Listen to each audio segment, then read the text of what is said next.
ఈ Deepavali festival lighting decorations చూసారా ఎంత బాగున్నాయో. ఇవి ఒకటో రెండో ఇల్లులు కాదండి, మొత్తం స్ట్రీట్లో ఉన్న వాళ్ళందరూ ఎంత ముద్దుగా డెకరేట్ చేశారో చూడండి.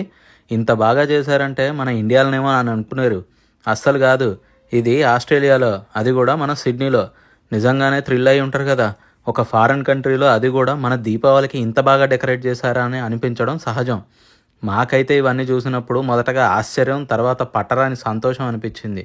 మన హిందువులందరికీ, అది కూడా మొత్తం ఇండియా సెలబ్రేట్ చేసుకునే ఈ దీపావళికి ఎక్కడో దేశం కాని దేశంలో అందరూ కలిసి ఇంత బాగా లైట్స్తో డెకరేషన్ చేశారంటే ఎవరికైనా చాలా బాగా అనిపిస్తుంది కదా.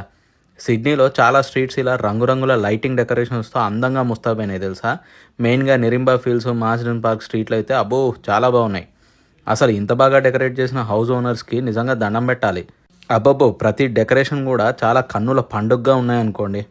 అలాగే ఈ ఫ్యాంటమ్ స్ట్రీట్లో అయితే రామాయణంలోని ఇంపార్టెంట్ ఘట్టాలన్నింటిని కూడా ఫొటోస్ రూపంలో చాలా బాగా ఎక్స్ప్లెయిన్ చేశారు తెలుసా. మీకు గనక సిడ్నీలో ఉండుంటే ఒకసారి కంపల్సరీగా వెళ్ళి చూడాల్సిందే.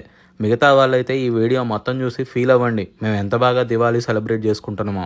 అలాగే ఫారిన్ కంట్రీస్లో అందరికీ తెలిసిన ఇండియన్ పండగలంటే దీపావళినే కదా, అందుకనే ఇది ఇంకా స్పెషల్ మనకి. సిడ్నీ ఒపెరా హౌస్ మీద కూడా లైటప్ చేశారంటే ఇది నిజంగా మనకు ప్రౌడ్ మూమెంటే కదా. దివాళీ లైట్స్ కాంపిటీషన్ కూడా పెట్టారు బెస్ట్ డెకరేషన్స్కి. మనకు నచ్చిన డెకరేషన్కి ఓటు కూడా చేయొచ్చంట.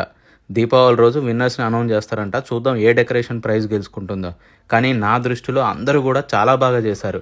నిజంగా వాళ్ళ ఎఫర్ట్స్కి ఎంత చెప్పినా కూడా తక్కువే. సరే, మరి మీకే డెకరేషన్ నచ్చిందో కూడా కామెంట్ చేసి చెప్పండి, చూద్దాం.